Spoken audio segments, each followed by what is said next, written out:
دیکھیں اس سوال کے دو جوابات ہیں. ایک تو میں اپنے حوالے سے دوں گا کہ میں جو کچھ بیان کرتا ہوں وہ تو بخاری مسلم میں لکھا ہے. اگر اسے کوئی توہین رسالت یا توہین بنو امیہ، اور بنو امیہ سے مراد ادر دین عثمان ابن عفان اور عمر بن عبدالعزیز شمار کرتا ہے تو وہ کرتا رہے، وہ تو توہین کے اوپر ہمیں فخر ہے. اگر بخاری اور مسلم میں کوئی چیز آئی ہے وہ تو نبی الاسلام کے فرامین ہے. اور اگر اس توہین سے مراد کوئی وہ لے رہا ہے جو کہ شیعہ علماء لیتے ہیں، کہ وہ کہتے ہیں کہ انبیاء کرام کے حوالے سے ایسے واقعات موجود ہیں جن کے اوپر گرفت ہے، تو ہم کہتے ہیں وہ واقعات سامنے لے کے آئیں. ہم اسی اصول اور مبادی کے اوپر آپ کی کتابوں سے واقعات نہیں نکالیں گے، ورنہ اگر ہم وہاں سے نکالیں تو وہ اس سے کئی گنا زیادہ نکال سکتے ہیں. اور آپ کے پاس بھاگنے کا راستہ صرف یہ ہوگا کہ آپ یہ کہیں گے کہ ہمارے اصول محدثین پہ یہ صحیح نہیں ہے، اگرچہ آپ صحیح بھی مانتے ہو. تو ہم to cut the story short کرتے ہوئے ہم قرآن سے اسی قسم کے واقعات نکالیں گے، اور پھر ہم آپ سے سوال کریں گے کہ قرآن کے اندر جو یہ واقعہ آیا ہے اگر یہ اخلاق سوز نہیں ہے تو صرف اس وجہ سے کہ اہل سنت کی حدیث کی کتاب میں کوئی واقعہ آ گیا آپ اسے اخلاق سوز کہیں گے. مثال کے طور پہ میں آپ کو دعوے سے کہتا ہوں، اگر حضرت موسیٰ اور خضر والا واقعہ، یہ لفظ خضر، یہ اگر بخاری میں ہوتا اور قرآن میں نہ ہوتا، ان سب نے کہنا تھا دیکھو یہ کیسے ہو سکتا ہے کہ ایک پیغمبر کا استاد جو کہ خود بھی پیغمبر ہے خضر، وہ دوسرے پیغمبر موسیٰ علیہ السلام کو دینی تعلیم دے رہا ہے اور اس میں ایک بچے کی گردن مروڑ رہا ہے جس نے ابھی بڑا ہی ہونا تھا اور پھر اس نے کرنا تھا. اور یہ اللہ تعالیٰ کی صفت عدل چیلنج ہو رہی ہے. شیعہ کے ہاں یہ بڑا ایک مسئلہ اٹھایا جاتا ہے نا صفت عدل کا.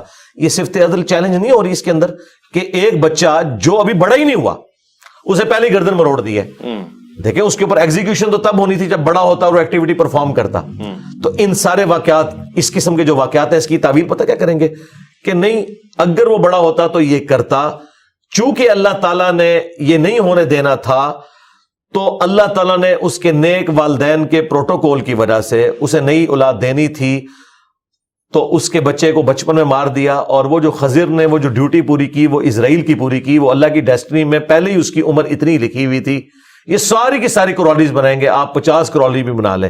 اس کو آپ دنیا کی کسی بھی عدالت میں لے جائیں اس واقعے کو، وہ پہلا سوال ہی عدل کے پوائنٹ آف ویو سے کریں گے کہ ایک بچہ ابھی بڑا ہوا ہی نہیں، اس نے کوئی ایکٹیویٹی کی نہیں ہے، اور اس کی بنیاد کے اوپر جو اس نے ابھی گناہ کرنا تھا ابھی کیا نہیں ہے، گردن مروڑ دی ہے.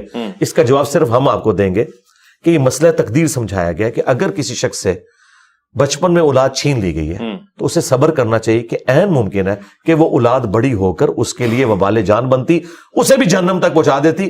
اس لیے اللہ نے لے لی ہے اور اس کے بدلے اللہ تعالیٰ نے ایک اور اولاد دے دی. یہ پورا جو واقعہ ہے نا یہ آپ کو تقدیر کا مسئلہ سمجھاتا ہے، لیکن ظاہر یہ مانیات سے تعلق رکھتا ہے. جو صفت عدل والا ایشو جو شیعہ نے اٹھایا ہوا ہے کہ اللہ پہ عدل کرنا واجب ہے، اس میں تو پھر یہ فٹ ان اس اصول اور مبادی کے اوپر نہیں بیٹھے گا، لیکن یہ بھی مانیں گے چونکہ قرآن کے اندر آیا اور اس کی تعویل کریں گے.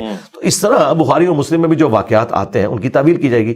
مجھے بتائیں، اگر آپ کو انسانی شکل میں آ کے جبرائیل یہ بشارت دے رہا ہے کہ آپ کے ہاں وہ بچہ پیدا ہو رہا ہے جسے ہم جہان والوں کے لیے نشانی بنانے والے ہیں، سیدہ مریم کو دی نا بشارت، اس کے بعد کیا یہ جواز بنتا تھا کہ سیدہ مریم جب پریگننٹ ہوئی ہیں اور بچہ لے کے آئی ہیں انہوں نے پتا کیا جملہ بولا ہے، کاش میں مر کے مٹی ہو جاتی، یہ دن نہ مجھے دیکھنا پڑتا. کیوں بھائی نسیم منسیہ؟ تمہیں تو جبرائیل نے بشارت دی ہوئی ہے، تمہیں تو خوش ہو کے جانا چاہیے کہ اللہ کا پیغمبر اٹھا کے لے کے جا رہی ہوں. یعنی مجھے اگر یہ ہو میں تو اس طرح ایکٹیویٹی پرفارم کروں گا. ایک طرف جبرائیل انسانی شکل میں آ کے بشارت دے رہا ہے اور بتایا ابھی بچہ پیدا نہیں ہوا اور کہا کہ یہ وہی ہے جس کے بنی اسرائیل انتظار کر رہے ہیں، تو ان کو تو خوشی کے مارے پھولے نہیں سمانا چاہیے، الٹا وہ کہہ رہی ہے کاش میں مر کے مٹی ہو جاتی. کیوں کہا؟ انسانی تقاضا. یہی بات اگر بخاری میں لکھی ہوتی ہے انہوں نے کہنا تھا دیکھو سیدہ مریم پہ جھوٹ باندھ دیا انہوں نے، مریم کو تو جبرائیل بشارت دے رہا تھا، یہ کیسے؟ اور یہ میں پھکیاں صرف شیعہ کو نہیں دے رہا، منکرین حدیث کو بھی دے رہا ہوں. یہ ایک تیر سے میں دونوں کو علمی جواب دے رہا ہوں کہ تم لوگوں نے اس کا مذاق اڑانا تھا کہ اللہ کا پیغمبر، اس کی پیدائش اس عورت کے ہاں ہونے والی ہے اور پہلی بشارت مل گئی ہے، اس کے باوجود بھی وہ رو رہی ہے اور وہ ڈرتی ڈرتی وہاں جاتی ہے. اس سے بھی بڑھ کر حضرت زکریا علیہ السلام کو جب انہوں نے حضرت مریم کے پاس بے موسمی پھل دیکھے دعا کی، اللہ نے بشارت دی، دے دی، کہا نشانی، کہا کہ تم 3 دن تک کلام نہیں کرو گے مگر صرف اپنے اشاروں سے. اچھا ہو گیا. تو جب فرشتے نے آگے بشارت دی تھی تو انہوں نے کہا کہ میں تو بوڑھا ہو چکا ہوں, میری بیوی بانجھ ہے, مجھے اولاد کیسے ہوگی؟ مجھے بتائیں, مجھے آپ کو یہ بات پتا ہے کہ اللہ چاہے تو بانجھ کو بھی اولاد دے سکتا ہے. حضرت زکریا علیہ السلام کو نہیں پتا تھا؟ پتا تھا. ایک انسانی تقاضا, انسان کو ہمیشہ کیوریوسٹی رہتی ہے کہ یار یہ کیسے ہوگا, کوئی نئی بیوی آئے گی. اب یہ میں تعویل کر رہا ہوں, قرآن میں نہیں یہ تعویل لکھی ہوئی, یہ میں تعویل کر رہا ہوں. یا یہی بیوی اللہ تعالیٰ میرے لیے اس کو صحیح کر دے گا, یہ تو مطلب اس چکر میں پڑنے کی ضرورت نہیں ہے. اور دیکھیں وہ فرشتے نے بھی جو جستا جواب دیا ہے نا, انہوں نے کہا کہ تو بھی تو زکریا کوئی شے نہیں تھا, اللہ نے تجھے بنایا تھا, تو اللہ تعالیٰ تجھے کیا اولاد نہیں دے سکتا؟ ٹھیک ہے نا. تو اس طرح کے واقعات اگر احادیث میں آئے ہوتے ہیں, انہوں نے مذاق اڑانا تھا. دیکھو جی پیغمبر کا اسٹیٹس ہو سکتا ہے کہ وہ دعا مانگے اور قبول ہو جائے اور آگے سے وہ چھوٹی چھوٹی باتیں کرے. ٹھیک ہے.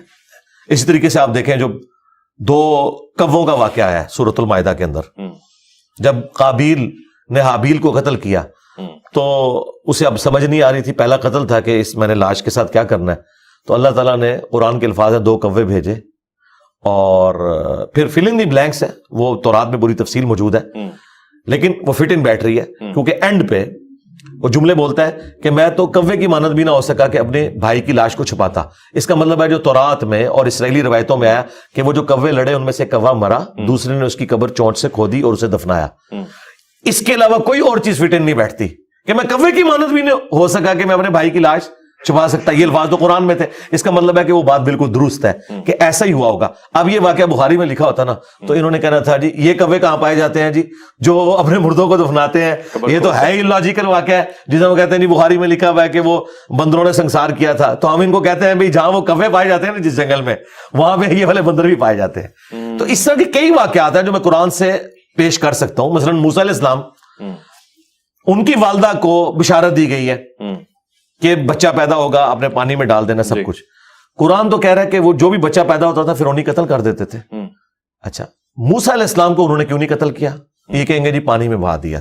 مسنگ لنکس میں آپ کو جو بتا رہا ہوں, بھائی پانی میں تو بہا دیا, لیکن وہی عورت واکنگ ڈسٹینس پہ فرعون کے گھر جاتی ہے اور کہتی ہے کہ جی میں تمہیں ایک ایسا گھر بتاتی ہوں کہ جہاں یہ دودھ, اچھا یہ دودھ والا معاملہ آج کے دور میں تو آپ کہہ سکتے ہیں ادویات ہیں, اس زمانے میں تو ایسا نہیں ہوتا تھا.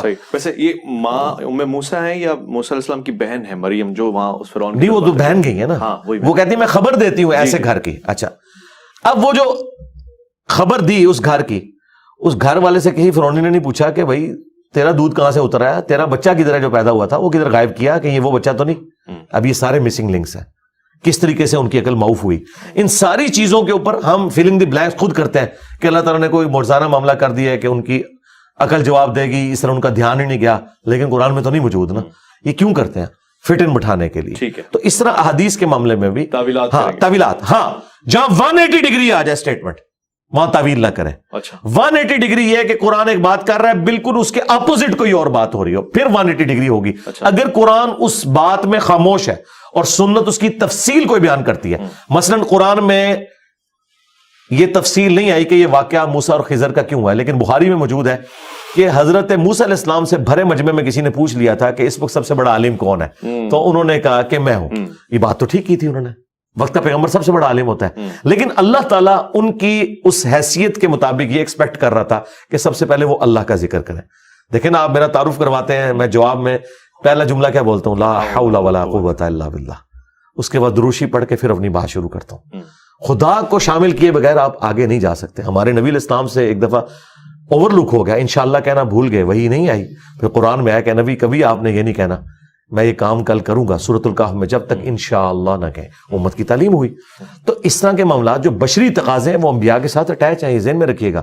انبیاء فرشتوں کی طرح نہیں ہے معصوم, نہ وہ روبوٹ ہیں. ہاں, ان کے اندر شر اور خیر دونوں مادے موجود ہیں. انبیاء کی عصمت میں اور فرشتوں کی عصمت میں بھی فرق ہے. شر اور خیر دونوں مادے موجود ہیں, لیکن اللہ تبارک و تعالی ان کا خیر ایسا غالب کرتا ہے کہ ان کا شر ختم ہو جاتا ہے. جیسے نبی علیہ السلام جب معراج پہ جانے لگے تھے تو بخاری مسلم میں ہے کہ آپ کا سینہ چاک کر کے تو دل میں سے وہ لوتھڑا نکالا گیا اور کہا کہ یہ دنیا کا حصہ تھا. ایک 12 سال کی عمر میں بھی آپ کا اس طرح کا سینہ چاک ہوا. اس طرح کے سارے معاملات, تو یہ دیکھنے کی ضرورت ہے, یہ اس کو کوئی گستاخی نہ بنا لے, کوئی اور معاملات نہ لے کے چلے. یہ بڑے ڈیفیکلٹ ٹاپکس ہیں اور ان کے اوپر گستاخی کے فتوے ایک دوسرے کے اوپر لگانا یہ بڑا آسان کام ہے. ہم سے بھی کوئی آ کے پوچھے تو ہم بتائیں گے بھائی یہ اس طرح نہیں بات، یہ یوں لکھی ہوئی ہے.